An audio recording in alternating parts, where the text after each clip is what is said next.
सबैमा हार्दिक नमन। आज मिति 2079 साल जेठ शुक्ल पक्ष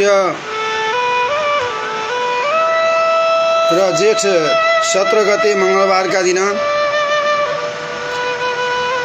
तदनुसार ईस्वी सन् 2022 मे 31 तारिकका दिन हाम्रो लघुकथा पाठ्यश्रव्य दृश्य प्रतिष्ठानको नियमित कार्यक्रमलाई लिएर यहाँहरूका सान्निध्यमा म तोयानाथ सुवेदी हेटौँडादेखि उपस्थित भइसकेको छु र सबै साहित्यानुरागी, साहित्य सर्जकहरू, साहित्य स्रष्टाहरू, वाचकहरू, अनुवादकहरूमा उपस्थितिका लागि हार्दिक आमन्त्रण पनि गर्दछु, हार्दिक निमन्त्रणा पनि टक्र्याउँदछु। र आज विशेष रूपमा आजैका दिनदेखि वार्षिक रूपमा मनाइने विभिन्न हाम्रा तिथि पर्वहरू रहेका हुन्छन्। तिनै तिथि पर्वहरूमध्ये वार्षिक रूपमा प्रकृतिको स्वरूपसित परिचित भएर त्यतातिर उन्मुख हुनका निमित्त यसरी प्रेरणा गरिरहेका हुन्छन्। ती तिथि पर्वहरूले ज्येष्ठ शुक्ल पक्षमा पर्ने गंगा दशहरा उक्त रूपले चाहिँ वर्णित एउटा प्राकृतिक गुणसित मेल राख्ने पुण्य तिथिका रूपमा, पुण्य पर्वका रूपमा यसरी मानिन्छ। यहाँ दुई शब्द गंगा र दशहरा रहेका छन्। गंगा र दशहरा दुईवटा शब्द मिलेर र यसरी गंगा दशहरा रहेको पाइन्छ। र गंगा शब्द एउटा विशिष्ट नदीवाचक नामले प्रसिद्ध भएको कुरा हिन्दू समुदायका चाहिँ जोसुकैले पनि प्राय सुनेका हुन्छन्, जसको उत्पत्ति हिमालयको गंगोत्रीबाट भएको छ र ऋग्वेददेखि लिएर स्मृति पुराणहरू, स्तोत्र साहित्यहरू अथवा लौकिक साहित्य समेतमा गंगाको चाहिँ यसरी महत्त्व समान रूपमा चाहिँ वर्णित भएको पाइन्छ। त्यसो हुँदा गंगासित हिन्दू जातिको सम्बन्ध पनि वैदिक कालदेखि नै रहेको कुरालाई कुनै शङ्का वा द्विविधा मान्न सकिँदैन। र यसरी नदी रूपमा गंगाको अवतरण किन र कसरी भयो भन्ने कुरामा प्रशस्त पौराणिक आख्यानहरू रहेका छन्। संक्षेपमा भन्दाखेरि सूर्यवंशी राजा सगरले अश्वमेध यज्ञ सम्पन्न गर्ने क्रममा छोडेको घोडा छलेर इन्द्रले हरेर तपस्वी कपिल मुनिको आश्रम नजिक लगेर बाँधिदिन्छन्। अनि अश्व संरक्षणमा गएका सगर पुत्रले पछि खोज्दै जाँदा साङ्ख्यको आचार्य हुन् कपिल मुनि र साङ्ख्याचार्य कपिल मुनिको आश्रम नजिकै घोडा देखेर उनैमाथि चाहिँ अश्वहरणको दोष लगाउँदछन् अथवा घोडा हरणको दोष लगाउँदछन्। र त्यसै मिथ्या दोषले गर्दा उनीहरू आफ्नै शरीरबाट उत्पन्न अग्निले दग्ध बनेर खरानी हुन्छन्। र पछिबाट असमञ्जस पुत्र अंशुमान जुन सगरका नातिले क्षमायापन पूर्वक कपिलको प्रार्थना गर्छन् र यज्ञको घोडा फर्काउँछन्। र अंशुमानको जिज्ञासा अनुसार साङ्ख्याचार्य कपिल देवले गंगाको जल स्पर्श भएर मात्र भस्म भएका सगर पुत्रको उद्धार हुने कुरा बताउँछन्। र यही थियो गंगा उन्नयनको चाहिँ मूल उपक्रम अथवा गंगा उत्पत्तिको मूल विषयवस्तु। गंगा शब्दसित जोडिएको अर्को रहेको छ दशहरा शब्दको अर्थ। र दशहरा शब्दलाई अर्थ स्पष्ट पार्न पनि यतिखेर आवश्यक छ, किन आजैका दिनदेखि गंगा दशहरा सुरु भएको छ। दशहरा तिथि इति दशहरा भनेर यसरी विग्रह गरिन्छ यस व्युत्पत्ति अनुसार। र 10 किसिमको हरण गर्ने भन्ने कुरा यस शब्दबाट, यस व्युत्पत्तिबाट निस्कन्छ। हरण गरिने ती 10 कुन हुन् त भन्ने विषयमा शास्त्रीय निर्वचनमा के पाइन्छ भने हाम्रा शरीर, मन, वचनद्वारा हुने पाप 10 किसिमका हुन्छन्। संक्षेपमा यिनीहरूको विभाजनलाई यसरी गरिएको पाइन्छ।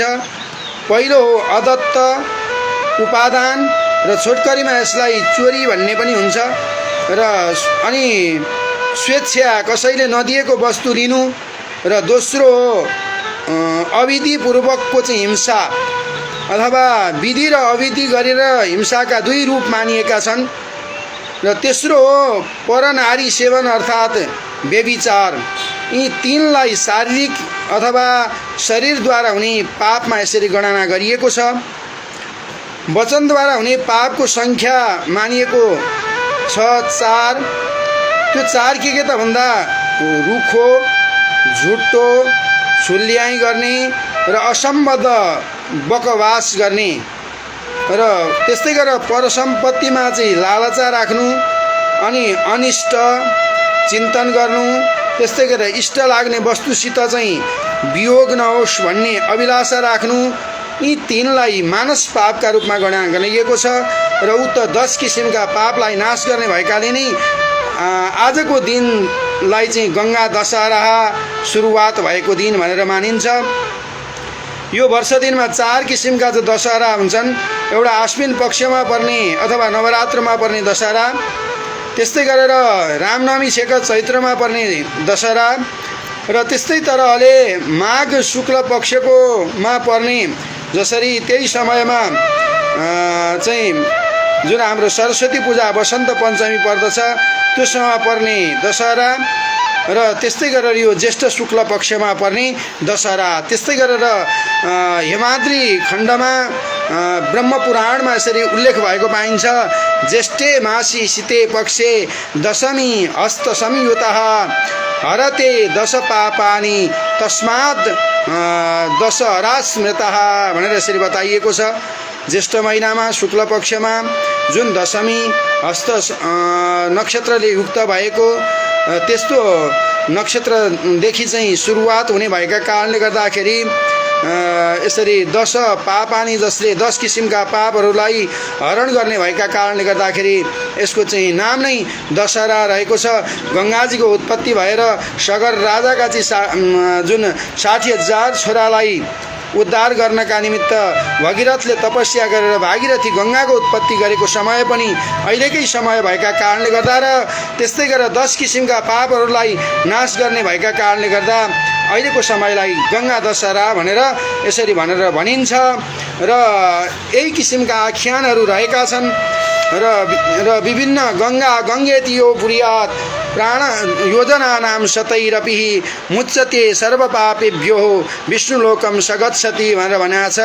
किन अन्तिम अवस्थामा यदि गङ्गा मात्रै भनियो भने पनि अथवा गङ्गाजीमा गएर स्नान गरियो तर्पण गरियो भने मात्रै पनि मुच्यते सर्वपापेभ्यो सबै पापहरूबाट चाहिँ मुक्ति प्राप्त हुन्छ, विष्णुलोकम सगच्छति र यस संसारबाट यो धराधामबाट गइसकेपछि तो भगवानको दिव्य धाममा अथवा विष्णु लोकमा अथवा वैकुण्ठ लोकमा पुग्दछ भन्ने यस्तो किसिमको आह्वान रहेको छ। त्यस कारणले गर्दाखेरि पनि र यसरी गङ्गा दशहराको अत्यन्त ठुलो महत्त्व र यो पावन प्रसङ्ग रहेको छ। आजैका दिनदेखि यो सुरुवात भएको छ भन्ने कुरा यहाँहरूका सान्निध्यमा जानकारी गराएँ। हाम्रो यो लघु कथा पाठ्य श्रव्य दृश्य प्रतिष्ठानको नियमित कार्यक्रमलाई यसरी माया गर्नुहुने आदरणीय व्यक्तित्वहरू उपस्थित भइसक्नु भएको छ। उहाँहरूलाई म हार्दिक स्वागत पनि गर्दछु। रीता गौतम हेरिरहनु भएको छ, उहाँलाई हार्दिक स्वागत छ। त्यस्तै गीता बस्नेत हुनुहुन्छ, गीता बस्नेत राधे राधे गुरु भनेर भन्दै आइसक्नु भएको छ, उहाँलाई पनि हार्दिक स्वागत गर्दछु, हार्दिक नमन गर्दछु र राधे राधे भनेर भन्दछु। हाम्रो लघुकथा पाठ्यश्रव्य दृश्य प्रतिष्ठानको जुन 224औं लघुकथा पाठ्यश्रव्य दृश्य प्रतिष्ठानको नियमित कार्यक्रमलाई यहाँहरूका सान्निध्यमा म अब प्रस्तुत गर्न गइरहेको छु ढिला नगरिकन। र आज लघुकथा पाठ्यश्रव्य दृश्य प्रतिष्ठानमा वाचन हुने विभिन्न 5वटा लघुकथाहरू रहेका छन् र ती 5वटा लघुकथाहरू मध्येको पहिलो लघुकथा रहेको छ दिगो सिकाई भन्ने नन्दलाल आचार्य सिर्जना कुटी सिराहाबाट विक्रम सम्वत 2079 साल जेठको महिना 16 गते हाम्रो लघुकथा पाठ्यश्रव्य दृश्य प्रतिष्ठानमा प्रेषित गर्नुभएको छ। त्यस्तै गरेर पैसा भन्ने लघुकथा रहेको छ दोस्रो डाक्टर हरिमोहन पोखरेलको कोइमा नागाल्यान्ड भारतबाट चाहिँ हुनुहुन्छ त्यस्तै तेस्रो लघुकथा रहेको छ समय प्रेमपुन मगर हुनुहुन्छ, ढोरपाटन नगरपालिका वार्ड नम्बर 4 बागलुङ र हाल पोखरा कास्कीमा बस्नुहुन्छ। त्यस्तै गरेर पाँचौँ लघुकथा रहेको छ मेरो बा भन्ने त्रिपुरा खरेलको र सिक्किमबाट हुनुहुन्छ र त्रिपुरा खरेल उहाँद्वारा प्रेषित भएको मेरो बा भन्ने लघुकथा रहेको छ चौथो लघुकथा। त्यस्तै तरहले पाँचौँ लघुकथा रहेको छ नाच भन्ने लक्ष्मीप्रसाद पौडेलको धनगढी कैलाली मा बस्नुहुन्छ, उहाँद्वारा प्रेषित भएको लघुकथा रहेको छ नाच।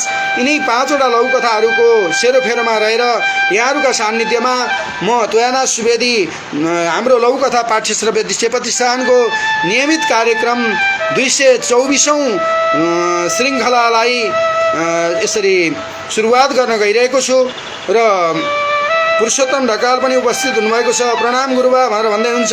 हार्दिक नमन र प्रणाम टक्राउँदछु हाम्रो लघुकथा पाठ्यश्रव्य दृश्य प्रतिष्ठानमा। र त्यस्तै गरेर अब ढिला नगरिकन म हाम्रो लघुकथा पाठ्यश्रव्य दृश्य प्रतिष्ठानको नियमित कार्यक्रमलाई अगाडि बढाउन गइरहेको छु र पहिलो लघुकथा रहेको छ दिगो सिकाइ भन्ने आदरणीय व्यवस्थापक हुनुहुन्छ, हाम्रो लघुकथा पाठ्यश्रव्य दृश्य प्रतिष्ठानका सर्जक हुनुहुन्छ र आदरणीय व्यक्तित्व हुनुहुन्छ नन्दलाल आचार्य र उहाँद्वारा प्रेषित भएको लघुकथा रहेको छ दिगो सिकाइ भन्ने लघुकथा यस प्रकार सुरु हुन्छ। तालिमबाट फर्किएपछि अमृत सरले कक्षामा पढाउनै छाड्नुभयो। अरू बेला पुरै घन्टी व्याख्यान दिने सर विद्यार्थीलाई नै पढ्न र पढाउन अनि सिक्न र सिकाउन लगाउन थाल्नुभयो। हामी अल्मलिएका ठाउँमा बाटो खोलिदिनुहुन्थ्यो, नत्र मुखदर्शक बनी हाम्रै क्रियाकलापमा नजर गाड्नुहुन्थ्यो। एक दिन सरको परिवर्तित स्वभावबाट वाक्क दिक्क लागेर मैले मुख खोलेँ। सरको कुरा सुनेर हामी मन्त्रमुग्ध हुन्थ्यौँ, नत्र मुखदर्शक बनी हुन्थ्यौँ। अहिले त हाम्रा काँचा कचिला कुरा सुनेर हजुर नै मक्ख पर्न थाल्नुभयो। सिक्ने विद्यार्थीले हो, शिक्षकले होइन। आफ्नो सिकाइ विद्यार्थीले व्यक्त गर्नुपर्छ, शिक्षकले होइन, सरले भन्नुभयो। कुरा नबुझेर हामी निराश हुन लागेका थियौँ। व्यवस्था बुझेर सरले हाम्रो मन बुझ्ने गरी भन्नुभयो। तालिमले मलाई दिगो सिकाइको बाटो देखायो। सिकेको कुराहरूलाई सिकाउँदा 90% चाहिँ स्मरण हुने रहेछ, नवीन आइडिया फुर्ने रहेछ। त्यसैले मैले थोरै समय खर्चेर विद्यार्थीलाई नै धेरै समय दिएको छु। कथा समाप्त हुन्छ। दिगो सिकाइ विद्यार्थीहरूलाई सिकाउने क्रममा तालिमको अत्यन्त महत्त्वपूर्ण स्थान रहेको छ र दिगो सिकाइका निमित्त अघि पछाडि पढाउने क्रममा व्याख्यान गर्ने दिनेश सर विद्यार्थीलाई नै पढ्न र पढाउन अनि सिक्न र सिकाउन थाल्नुभयो। आफू क्रियाशील हुनुहुन्थ्यो, तर तालिम पछाडि अथवा तालिम लिइसके पछाडि अब आफू क्रियाशील नभइकन आफै केवल एउटा अभिभावकीय भूमिका निर्वाह गरेर विद्यार्थीहरूलाई यसरी निर्देश गरेर विद्यार्थीहरूलाई नै क्रियाशील बनाउने तर्फ लाग्नुभयो अथवा पढ्न र पढाउन अनि सिक्न र सिकाउन थाल्नुभयो। हामी अल्मलिएका ठाउँमा यसरी उहाँले बाटो खोलिदिनुहुन्थ्यो र अनि हामी मन्त्रमुग्ध हुन्थ्यौँ र भन्नुहुन्थ्यो सिक्ने विद्यार्थीले हो, शिक्षकले होइन भनेर भन्नुहुन्थ्यो। आफ्नो सिकाइ विद्यार्थीले अभिव्यक्त गर्नुपर्छ, शिक्षकले होइन। आफूले सिकेको कुरा विद्यार्थीले अभिव्यक्त गर्नुपर्छ, शिक्षक त आफैले जानेको हुन्छ र विद्यार्थीले अभिव्यक्त गर्यो भने त्यो सिकाइ नै के हुन्छ, दिगो सिकाइ हुन्छ भनेर यसरी भन्नुहुन्थ्यो। कुरा नबुझेर हामी केही क्षण त निराश भएका थियौँ, तर व्यवस्था बुझेर सरले हाम्रो मन बुझ्ने गरी भन्नुभयो र तालिमले मलाई दिगो सिकाइको बाटो देखायो। अब म व्याख्यान गर्ने, म आफै चाहिँ कराइरहने होइन, विद्यार्थीहरूलाई क्रियाशील बनाउने, म आफू चाहिँ क्रियाशील बन्ने होइन। अथवा प्रभावकारी शिक्षणका निमित्त विद्यार्थीहरूलाई चाहिँ क्रियाशील बनाइयो भने र आफू मार्ग निर्देश गर्ने काम गरियो भने अवश्यमय त्यस्तो सिकाइले र उपलब्धिपूर्ण हुन्छ अथवा अन्तिम अवस्थासम्म रहन्छ। नभए र अब पुस्तकेषु चया विद्या परहस्तागतं धनम कार्यकाले समुत्पन्ने नशा विद्या न तद्धनम भने जस्तो हुन्छ। पुस्तकमा रहेको विद्या अर्काको हातमा गएको धन र काम परेको बखतमा यदि उपस्थित हुन सकेन भने न त्यो विद्याको केही अर्थ हुन्छ न त्यो धनको केही अर्थ हुन्छ। त्यसकारणले गर्दाखेरि र जसरी विद्यार्थीहरूलाई एउटा सिकाउनका निमित्त विद्यार्थीहरूलाई नै प्रेरित गर्नुपर्दछ, विद्यार्थीहरूलाई नै चाहिँ उत्प्रेरणा जगाउनु पर्दछ भन्ने कुराको दर्शन दिगो सिकाइ भन्ने लौकथाले चाहिँ यसरी देखाएको छ। र आदरणीय सर्जक आदरणीय व्यक्तित्व नन्दलाल आचार्यप्रति आभार व्यक्त गर्दछु र हाम्रो लौकथा पाठ्यश्रव्य दृश्य प्रतिष्ठानलाई माया गर्नुहुने आदरणीय व्यक्तित्वहरू उपस्थित भइसक्नु भएको छ। अक्षान्त प्रेम निर्माण भन्ने यो त लौकथा पाठ्यश्रव्य दृश्य प्रतिष्ठानमा होइन क्यारे गुरु भनेर भन्दै हुनुहुन्छ। अब आइरहेको जस्तो लाग्छ।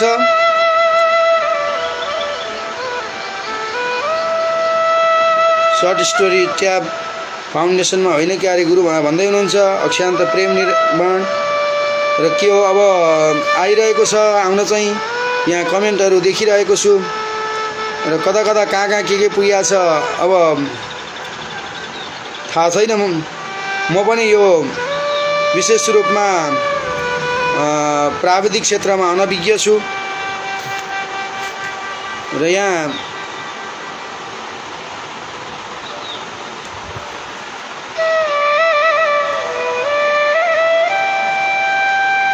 आइरहेको छ। तिलक पराजुली पनि वाचिङ भनेर आइरहेको छ। हार्दिक आभार व्यक्त गर्दछु, हार्दिक स्वागत गर्दछु। त्यस्तै तरहले दोस्रो लौकथा रहेको छ पैसा भने डाक्टर हरिमोहन पोखरेलको कोहीमा नागाल्यान्ड भारतमा हुनुबाट चाहिँ हाम्रो लौकथा पाठ्यश्रव्य दृश्य प्रतिष्ठानमा प्रेषित गर्नुभएको छ। दोस्रो लौकथा रहेको छ पैसा भन्ने। उसले निकै गम्भीर हुँदै भन्यो पैसाको लागि उसले आफैलाई पनि बेच्न सक्छे भने पवित्र प्रेमको कुरा नगरे पनि हुन्छ। उसको कुरा सुनेर उसले भनी आज भोलिका नारीहरूमा पवित्र प्रेम केवल शब्दमा सीमित रह्यो, जीवनमा उतार्ने त कुरा नगरे हुन्छ। उसका कुरा सुनेर सबै गल्ल हाँसे र कथा समाप्त हुन्छ। टका धर्म टका कर्म टकैव परमं सुखम यस्य पार्श्वे टका नास्ति आटका टकटका यते भनेर भनेस्तै पैसा नै सर्वोपरि वस्तु हो। पैसा छन् गेडी सबै मेरी, छैनन् गेडी सबै टेडी भनेर भनेस्तै सम्पत्ति अथवा पैसा छ भने सबै आफ्ना हुन्छन्, सम्पत्ति अथवा पैसा छैन भने सबै बिराना हुन्छन्। र यहाँ पैसाकै लागि उसले आफूलाई बेचेकी छ, पवित्र प्रेमको कुरालाई त्यागेकी छ भन्ने कुरालाई यहाँ देखाउन खोजिएको छ।